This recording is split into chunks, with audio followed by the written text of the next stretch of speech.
Следната програма е возможена од пријателите и партнерите на Джойс Мајер службите. Се прашувам колкумина од вас во оваа просторија сте навистина водени од Божиот дух? Во споредба со тоа колкумина сте водени од луѓе, правила и прописи. Дозволете да ви кажам нешто. Да се биде христијанин е многу повозбудливо кога си воден од духот.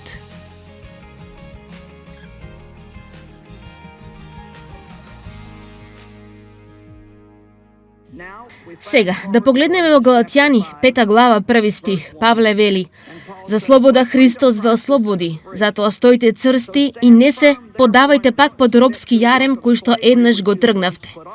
Гледате, тие дознале за слободата во Христа. Колкумина од вас бевте пресрекни кога прв пат го примивте Христос? Едноставно се сеќаваш на тие денови, се беше прекрасно се додека некој не почна да те оптоварува со правила. Ти беше најсреќен колку што можеш да бидеш, се додека луѓето почнаа да ти кажуваат што треба да правиш. Се молиш 5 минути секое утро и ти едноставно се поврзуваш со Бог. Ти си толку среќен тие 5-10 минути на утро. И тогаш твојата супер побожна сестра од црква те поканува на доручек и случајно споделува дека таа се моли 3 часа секој ден. И тогаш таа те прашува колку долго ти се молиш. И веднаш почнуваш да се чувствуваш мал. Она за која се радуваше пред неколку минути и која мислеше дека е прекрасно, сега одеднаш токму за истото тоа нешто се чувствуваш виновно. Тогаш ќе отидеш дома и ќе се обидеш да го направиш тоа што таа го прави и тоа ќе направи само да се почувствуваш мизерно. Тоа е она што им се случува на луѓето. Ти го примаат Христос и се чувствуваат прекрасно. Се е толку неверојатно. Тогаш почнуваш да ги учиш сите тие правила и прописи кои што твојата црква те поучува и ако не живееш според нив, тогаш не можеш да уживаш во твојата врска со Бог. Дали има некој овде кој би сакал да поминува време со Бог и едноставно да ужива во него без да мора да се чувствува виновно цело време? А знаете што е тоа? Тоа е она за кое Исус умре. А така овие луѓе беа токму такви. Тие беа толку возбудени. Претходно се поклонуваа на идоли, а сега само што открија дека не мораат повеќе да го прават тоа. Може да бидат спасени според благодат. Но овие јудејци повторно им се прикрадуваа обидувајќи да ги вратат под законот и да ви кажам, така и ѓаволот ќе прави се што може да ве врати назад по некој си закон, знаејќи дека ти не можеш да го одржиш и ти ќе се чувствуваш виновне. Чувството на вина и осуда е еден од нашите најголеми проблеми. Еден од најголемите работи. Така тој рече: "За слобода Христос ве ослободи, затоа стоите цврсти и не се подавајте пак под робски јарем, кој што еднаш го тргнавте." Јас велам, ние освоивме слобода и сега треба да одржуваме слободата. Па така, од што и да се ослободил, ако не стоиш цврсто во таа слобода, ѓаволот ќе ти се прикраде и ќе се обиде да ти ја одземе. Дали си се фатил како на моменти се враќаш на нештото од кој си бил ослободен? Па види, еве што треба да речеш. Не, ѓаволу, нема да ме навлечеш пак на тоа.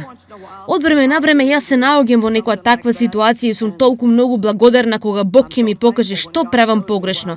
Зашто тогаш можам да речам: "Не, јас не се враќам таму повторно. Сум била таму, сум го сторила тоа и не се враќам повторно кон тоа." Потоа тој вели овде во стих 6: "Зашто во Христос Исус ниту обрезанието има сила, ниту необрезанието, туку верата која дејствува преку љубовта." Гледате, многу нешто во Стариот Завет беа начини и сенки на она што треба да го правиме денес. Ти всушност требале да поминат низ една вежба, обрезувајќи ги нивните машки деца како знак дека тие ќе бидат покорни на Бог и ќе бидат во завет со Него. Но сега нам тоа не ни е потребно повеќе. Оно што Бог го бара е обрезано срце. Оно што Тој го сака е да не живееме во телесност, туку да бидеме водени од Духот Божи.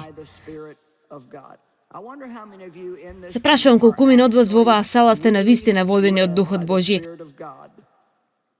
Во споредба со тоа колкумина се водени од луѓе, правила и прописи. Дозволете да ви кажам нешто. Да се биде христијанин е многу повозбудливо кога си воден од Духот. Амин. Она што луѓето го прават доста често, како на пример, кога правиш добри нешта, дали некогаш се чувствуваш како сега Бог да ти должи нешто? Видите, кога ние минуваме низ испит или нешто лошо се случува во нашиот живот, Ако приметиш дека си велиш, како може ова да ми се случи на мене, Господи? Јас одам на црква секоја недела. Како може ова да ми се случи мене? Јас се молам секој ден. Како може ова да ми се случи, Господи? Јас давам десеток во црквата постојано. Тогаш едноставно тоа ни е знак дека она што го правиме со погрешна причина.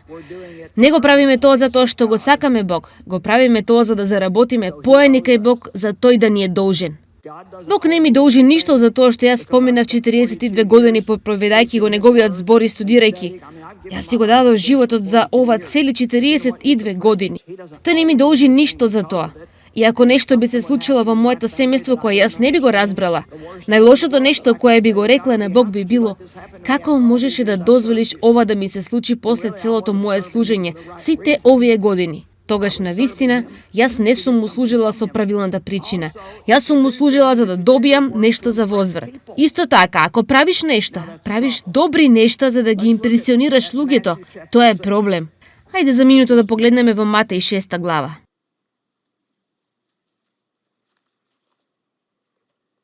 Гледајте да не ја покажувате својата праведност пред луѓето само за да биете забележани од нив, зашто ако го правите тоа нема да имате награда од вашиот татко кој е во небесата. Кога даваш милостина, не разгласувај пред тебе како што прават лицемерите по синагогите и по улиците, за да ги фалат луѓето. Навистина ви велам, тие веќе ја добиле својата награда. А ти, кога даваш милостина, да не знае твојата лева рака што прави десната, за да биде твојата милостина тајна и твојот татко го гледа тајно ќе те награди јавно.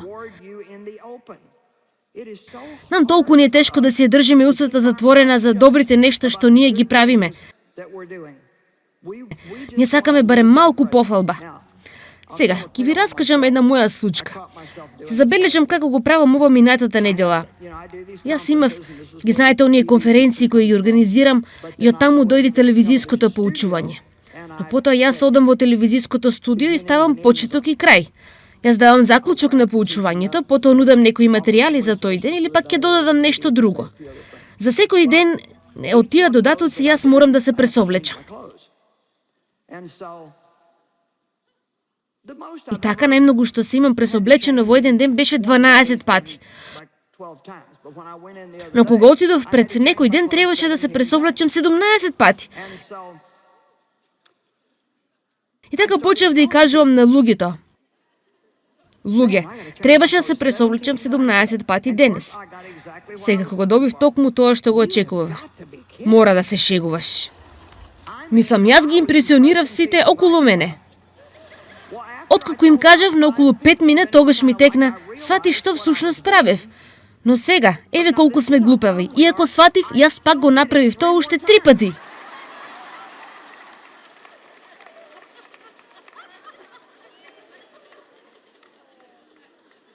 Сакам да кажам, дали мислиш дека можеш да се молиш по 1 час секое утро 10 години, да си ја задржиш устата затворена на таа тема и да го правиш тоа само за Бог? Не, нема шанси. Амин.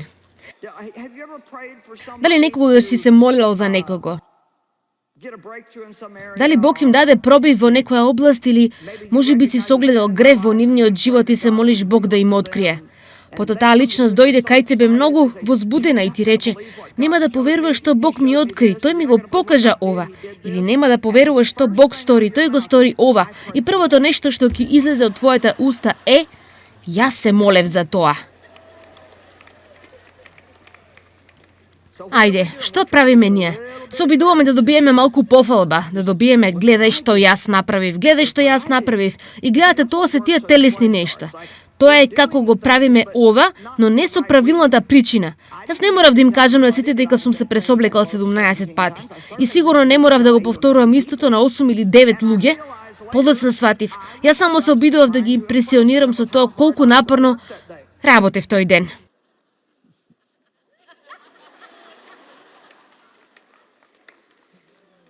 Што и да правиме во тајност за Бог, тој тоа ќе го награди јавно. Но ако ние ги добиеме нашите пофалби од други луѓе, тогаш ја губиме наградата кој самиот Бог сака да ни ја даде. Ја раскажувам за некои од вас, ако доста ме слушате, најверојатно сте ги слушнале некои од овие случки толку многу пати, што сакате да викнете кога ќе почнам повторно да раскажувам, но тие случки имаат толку добри поуки. Прво носев еден од тие големи, како значка напишено на неа Исус. Мислам, погледни ме мене, јас сум христијанин.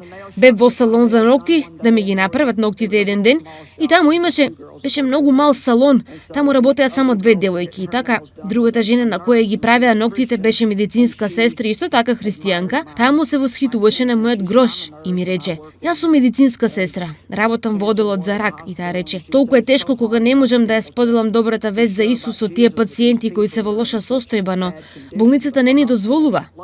Така јас ја добив оваа идеја која всушност не беше моја идеја. Бог ми ја стави на срце.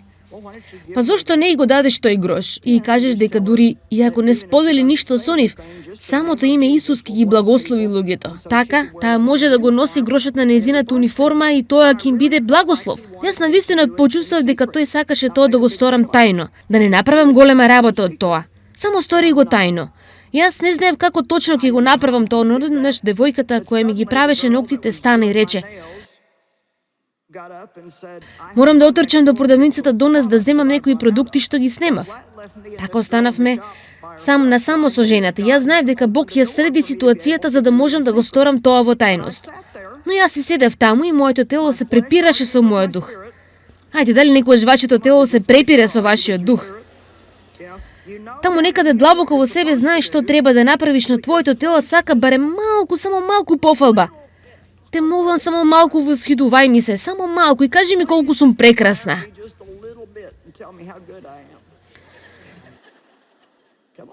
Ајде. И така секако јас почнав додека таа да се врати и тогаш го почнав мојот настап. Јас го извадив грошот и реков: "Знаеш, Бог ми го стави ово на срце. Зарем не звучиме духовни? Бог ми стави на срце да ти го дадам ово и да ти кажам: ако само го носиш на твојата униформа, самото име Исус ќе ги благослови луѓето околу тебе." Секако тие беа импресионирани. Тоа е толку, ти си толку добра, леле, тоа е толку дарежливо. Јас си ја платив сметката, се спремав да излезам од салонот и Бог ми рече: "Се надевам дека уживаше во тоа, зашто тоа е се што ќе добиеш."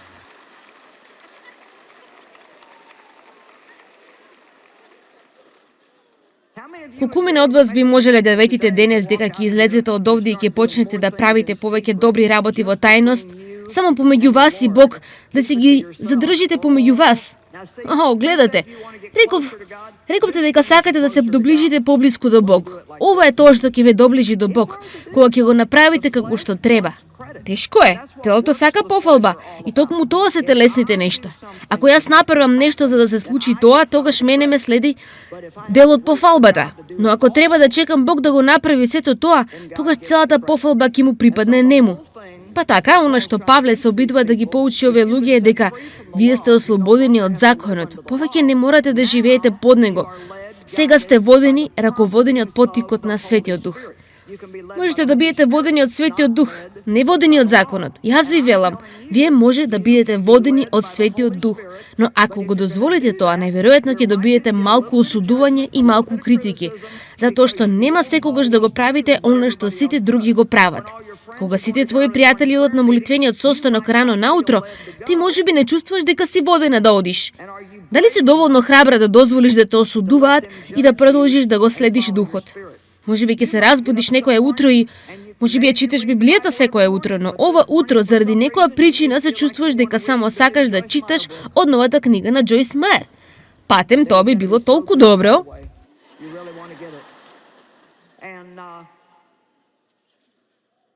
Ти навистина сакаш да ја читаш и одеднаш ще се појавува легалистичкиот ѓавол. Не смееш, мора да си ја читаш Библијата. Така си ја земаш Библијата, вртиш до каде си била на брзина, минуваш низ местото и забележуваш до каде си. И ништо не научи. Не се ниту сеќуваш на ништо од тоа што си го прочитала, но си го направила тоа затоа што тоа ти станало правило. И беше исплашена да бидеш водена од духот и да го направиш она кое што почувствува дека Бог сака да го направиш. Не можам ниту да замислам што си можела да научиш. Пробивот кој што би го добила само ако си го следила Божјето водство. Дали ме следите? Знаете ли зашто ви зборувам? Сега, Павле ги поучува за слобода, но исто така во Галатјани 5 тој почнува да го споделува со нив многу силно дека да се биде слободен. Јас сакам да го слушнете ова, затоа што многу од ова се случува денес. Да си слободен не значи да правиш се што сакаш кога и да посакаш. Ние имаме нов закон под кој живееме, кој се нарекува законот на слободата, но всушност тоа е законот на љубовта. И така Павле рече: немојте никогаш да дозволите една од вашите слободи, нешто што сте слободни да го направите, да стане пречка на некој друг или да им предизвика болка. Гледате, затоа Исус рече дека љубовта е исполнувањето на целиот закон. Многу од правилата и прописи дури од Стариот Завет се за тоа како да се однесуваме со луѓето. Па не ни се потребни 5000 закони за тоа како да се однесуваме со другите, ако ние чекориме во љубов, секогаш ќе се однесуваме правилно со другите. Секогаш ќе бидеме добри спрема нив. Секогаш ќе се однесуваме со љубов. Така, многу грев се отстранува од нашиот живот само ако се фокусираме на тоа да чекориме во љубов и да го следиме водството на Светиот Дух, отколку патот по кој што сме чекореле во минатото. Сега ќе ви ја кажам вистината. Ако ние учиме само две работи до крајот на животот, ќе бидеме во добра форма, вера и љубов. Вера и љубов. Галатјани 5:6. Зашто во Христос Исус ниту обрезанието има сила, ниту необрезанието, туку верата која действува преку љубовта. Зар не е тоа прекрасно? Павле вели, погледнете, обрезание на вашето тело повеќе нема никакво значење. Сега имаме нов закон. Обрезајте ја вашата телесност и чекорете во љубов. Не дозволувајте вашата телесност да владее. Исечете ја, одсечете ја, следете го духот и чекорете во љубов и тогаш ќе правите се што Бог бара од вас. Знаете што? Кога ќе почнеме да чекориме во љубов, ние почнуваме вистински да уживаме во христијанството, затоа што многу е забавно да се ги тргнеме мислите од себе си кон она што може да го направиме за другите. Дали сите го веруваме тоа? Погледнете во Галатјани 5:13-15, тој вели: зашто вие, браќа, бевте повикани кон слобода. Само не употребувајте ваша слобода како повод за угодување на телото, туку преку љубов служете си еден на друг. Многу ми иритираат луѓе кои живеат неуреден живот. Велат дека им е дозволено тој, дека се покриени преку благодатта. Дозволете да ви кажам нешто. Благодатта не повикува да живееме неуреден живот и така да си поминеме. Туку не повикува на уште повисок стандард отколку законот. Законот вели не прави прељуба, но Исус рече само ако помислите на жена да копнеете по неа, вие веќе сте извршиле прељуба во вашето срце. Така, не мислите дека да се биде новозаветен христијанин е како лесно, мало патување. Ако сакате да бидете целосно посветени, не сум под законот, тие били учени да даваат десеток, но Павле го употребува зборот дарежливо. Знаете ли што значи зборот дарежливо? Да се прави повеќе од колку што се бара. Па тие требале да дадат 10%, но нам ни е кажано да бидеме дарежливи. Да се биде дарежлив не значи кога е време за доброволниот прилог. Ти си го отвараш новчаникот, имаш 10, 50, 100, имаш 200, 500 и имаш 1000 и ја вадиш само десетката. Дарежливо значи да дадеш најмногу што можеш, не најмалку. Ме разбрали некој? Понекогаш јас не можам да се разберам себе си, па морам да се осигурам дека вие ме разбирате. Зашто целиот закон е исполнет во еден збор. Сакај го ближниот како самиот себе, но ако пак меѓу себе се гризете и јадете, пазете да не се истребите еден со друг. Не знам колку многу можам да зборувам за љубов. Прекрасно е што зборува целата Библија за љубовта. Тоа веќе голема работа за мене во последните 10-12 години од мојот живот, наместо да се фокусирам на тоа да ги држам сите правила секој ден. Јас само станувам и се трудам да ги сакам другите. Сакај го Исус, сакај се себе си. Да, јас реков се сакам себе си. Ти треба да бидеш самиот свој најдобар сојузник, самиот свој најдобар другар. Не биди против себе си. Ако не се сакаш самиот себе, не можеш да сакаш и некој друг. Еден од нашите најголеми проблеми сега, сите проблеми што мислите дека ги имате, твојот најголем проблем е тоа што не се сакаш себе си. И тоа е проблем затоа што ти си единствената личност од која никогаш не можеш да избегаш. Ти ќе си одиш дома со себе, ќе одиш во тоалет со себе. Каде и да одиш, таму ќе бидеш и ти. И така, ако не се допаѓаш себе си, само што помислев колку ми не би кренали раката и би кажале јас не се допаѓам на себе си, дали некој би признал? Ајде да видиме. Погледнете. О, душа. Ќе треба да ве задржам после часот.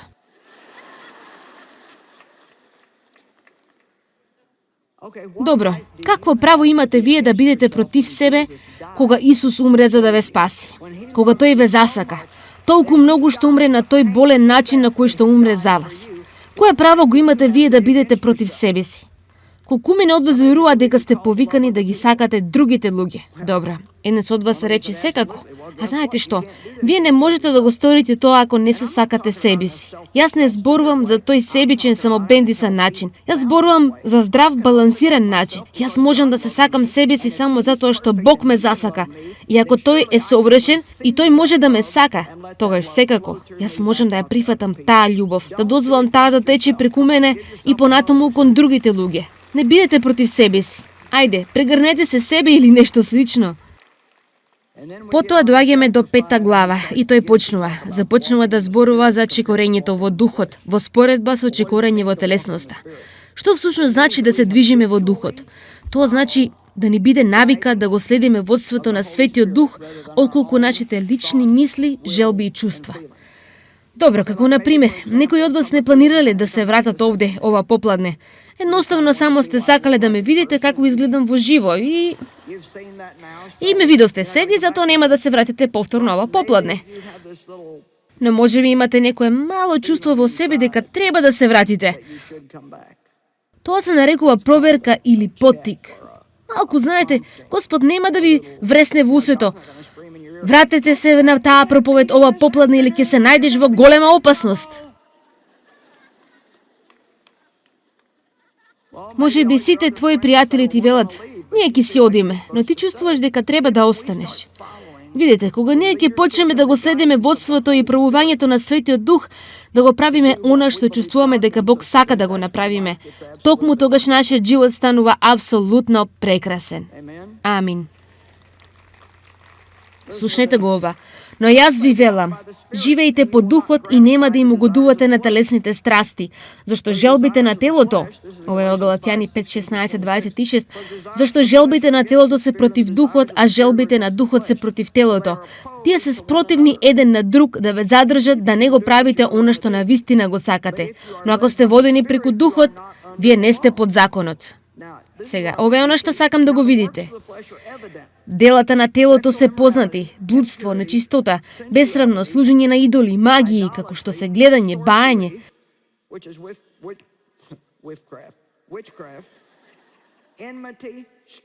непријателство, кавги, љубомора. И ова е оно што ја сакам вие да почнете да го гледате. Како љубомора, гнев и завидување.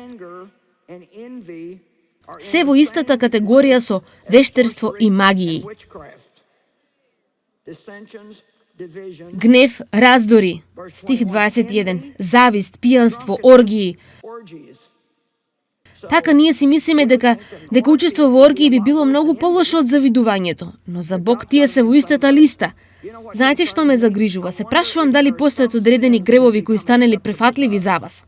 Дали има нешто кои ги правиш и едноставно не те сметаат повеќе, затоа што гледаш како многу други луѓе го прават истото. Знаете што? Без разлика колку други луѓе прават компромис, тоа не ти дава за право и ти да го правиш тоа. Дали знаеш што е тоа компромис? Тоа значи да си дозволиш да направиш нешто малку пониско од тоа што знаеш дека е правилно. Јас барам од вас да ги следите вашите срца. Следете го водството на Светиот Дух. Бидете доволно храбри да дозволите да бидете водени од Духот и не дозволувајте вашиот живот да биде само правила и прописи. Бог те сака безусловно и тој секогаш го сака најдоброто за тебе. Кога ти ќе го следиш него, тој никогаш нема да те остави. Она што го видовте денес е само дел од серијалот од книгата според Галатјаните.